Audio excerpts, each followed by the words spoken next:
There comes a time in every parent's life when they may feel a distance growing between them and their child.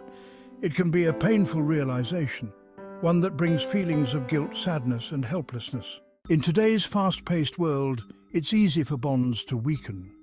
Work pressures, digital distractions, and the daily grind can slowly chip away at the connection that was once so strong. But understanding the why is the first step. It's not about blaming yourself or your child. It's about recognizing that life's challenges can create emotional distance. The good news is, it's never too late. Rebuilding that bond is possible no matter how old your child is or how long it's been. Start by reaching out, even in small ways. A conversation, a shared activity, or simply being present and attentive can begin to heal what was broken. Take time to listen, really listen to your child.